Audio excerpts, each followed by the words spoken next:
little fight on the landing ground.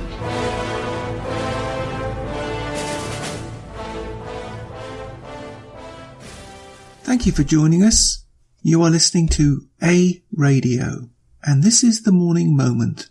Please click on the follow button on Spreaker.com. I'm doing this piece because, quite honestly, it proves I've been right. But besides that, it highlights the real problems in Canada. Well, some of them. I have two pieces, both from Reuters, and I will put a link on my website as usual. And they are both about the Canadian economy this month, November 2017. The first piece goes like this. Toronto Reuters. Canadian retailers are struggling to fortify their defences against aggressively expanding US e-commerce operators in an effort to stave off further loss of market share and erosion of profit margins in a brutal retail market. 4 of the top 5 firms in Canadian e-commerce are from the United States, led by Amazon.com and Walmart stores, according to the 2017 ranking of 45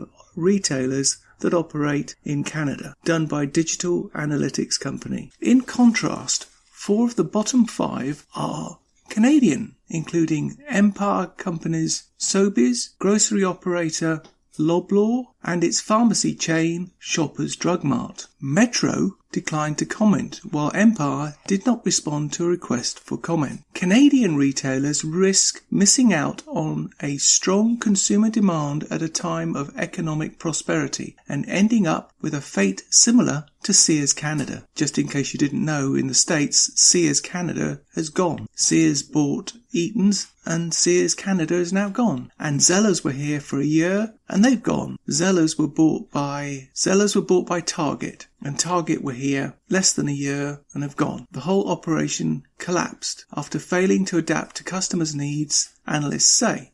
Most of the Canadian companies are fundamentally the same types of business they've always been, while the world around them is changing, according to Ashish Anand, a chief executive of Vancouver-based Chasm, which specialises in the retail sector. So that's part of what I wanted to read. The second part goes on to what I call the golden goose in Western countries, i.e. the stock market. Now, for those of you outside of Canada, you probably have never heard of Canada's stock market, known here as the TSX. It operates out of what Canadians seem to think is the centre of the world. Unfortunately for them, it's far from that, and in reality, rather less than insignificant. That being said, it does represent Canada, Canadians, and Canada's trade. I have long held the view that the mainstream media, based mostly in Toronto, are at best fudging the truth about Canada's economy, and at worst downright lying about it. But here it is from the mouths of Reuters themselves that makes it clear. The clear attacks made on Canadian wealth creators by both federal and provincial state liberal communists are the results that we have now. The actions from what I consider to be evil people is clear for all to see, but never covered by the mainstream media. I will just read out a few headlines from this article, and I will put links on my website to both these articles that I've read out. TSX down 46.2 points, that's 0.29%, down to 16,000. 6 of the top of TSX main groups are down, according to Toronto Reuters, November 8. Canada's main stock index fell Wednesday, retreating from another record high the previous day as financials and energy stocks dropped. Oil prices declined and corporate results came in below expectations. Intact Financial fell 4.4% following a disappointing third quarter report. Canada's major banks lost ground, helping to pull down the overall group about 1/3 of an index weight point. Sun Life Financial fell 1.1%, and on it goes. You can read the full article. This says it all to me. This is clear evidence to anyone who wants to see that their policies, that is the federal liberal communists, are literally destroying the wealth of Canada. When Trudeau won, introduced the Languages Act, this was the death nail for Canada. By sneaking it in through the labelling laws requiring French on everything at a stroke, it disadvantaged all Canadians. By limiting choice, by that very action, that one stroke of a pen, Canadians were denied the choice, thus the freedom to choose. The first act in reducing Canadians' freedoms.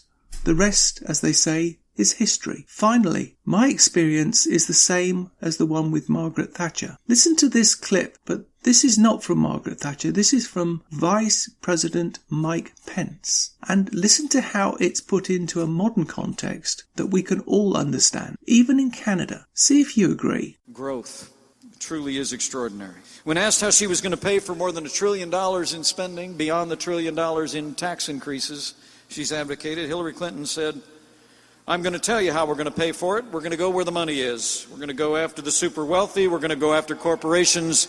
We're going to go after Wall Street, close quote. Well, the only problem with that is, as Margaret Thatcher said years ago, the only problem with socialism is you eventually run out of other people's money. You can find more at aradio.wordpress.com, where you can find links to us on Twitter, Facebook, Instagram, iTunes, iHeartRadio, Gab and email. We are continuing to reach out to you, so please pass on the links. Please click on the follow button on Spreaker.com. You can listen to all my morning moments at Spreaker.com under A Radio, that's EHRADIO, A Radio, and please click on the like button. And you can find all my podcasts and morning moments at aradio.wordpress.com and click on the Morning Moments tab.